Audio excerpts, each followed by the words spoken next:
Le livre 2 de la République de Platon continue la discussion sur la justice, commencée dans le livre 1. Dans ce livre, Socrate poursuit sa quête pour trouver une définition claire de la justice, en discutant avec différents personnages de la cité athénienne. L'un des moments clés du livre 2 est la démonstration de Socrate selon laquelle la justice est nécessaire pour le bien-être individuel et pour la société dans son ensemble. Il soutient que la justice est ce qui assure l'harmonie et la stabilité dans la cité, en encourageant chacun à remplir les fonctions qui lui sont appropriées et à ne pas interférer avec les fonctions des autres. Socrate aborde également d'autres aspects de la justice, tels que la justice distributive et la justice corrective, et montre comment ils sont interdépendants et comment ils contribuent à une société juste. Le livre 2 est important car il poursuit la discussion sur la justice de manière approfondie, en examinant les différents aspects de la justice et en démontrant son importance pour la cité et pour les individus. C'est un bon exemple de la méthode dialectique de Socrate et de sa détermination à trouver des réponses aux questions les plus profondes de la société et de l'humanité. Le livre 2 de la République de Platon est également remarquable pour la manière dont il aborde les questions morales et éthiques. Socrate examine les différentes définitions de la justice et montre comment elles sont souvent insuffisantes ou incomplètes. Il affirme également que la justice est un concept moral qui dépasse les intérêts individuels et la loi positive. Au cours de la discussion, d'autres thèmes tels que la vertu, la décence et l'éducation sont également abordés. Socrate montre comment ces thèmes sont étroitement liés à la justice et comment ils peuvent être utilisés pour établir une société juste et harmonieuse. Le livre 2 de la République de Platon est considéré comme un texte clé de la philosophie occidentale, en raison de sa profonde réflexion sur la justice et la moralité. Il est souvent étudié et analysé en détail dans les cours de philosophie et de littérature, et reste une source d'inspiration pour les philosophes, les politiques et les penseurs du monde entier. En outre, le livre 2 de la République de Platon présente également une critique de la société athénienne de l'époque. Socrate critique les institutions politiques et sociales de la cité, en les comparant à ce qu'il considère comme une société idéale. Il soutient que la cité athénienne est soumise à des conflits et à des tensions internes, en raison de l'injustice et de l'inégalité qui y règnent.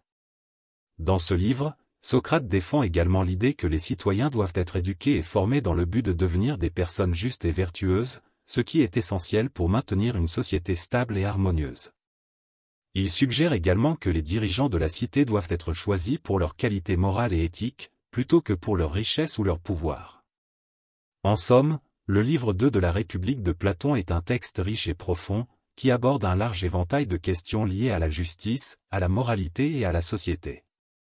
Il continue à inspirer les réflexions et les débats sur ces sujets, des siècles après sa publication, et reste un texte majeur de la philosophie occidentale. Enfin, le livre 2 de la République de Platon présente également un aperçu des idées politiques de Platon. Il propose une vision idéale de la cité, dans laquelle la justice et l'équité prévalent, et où les citoyens sont éduqués et formés pour remplir les fonctions qui leur sont appropriées. Cette vision de la cité idéale est présentée sous la forme d'une analogie, dans laquelle la cité est comparée à un corps humain, avec des citoyens remplissant des fonctions semblables à celles des différents organes d'un corps.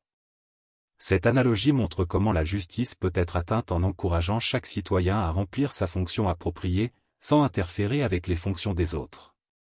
Enfin, le livre 2 de la République de Platon s'intéresse également à la question de la forme de gouvernement idéal.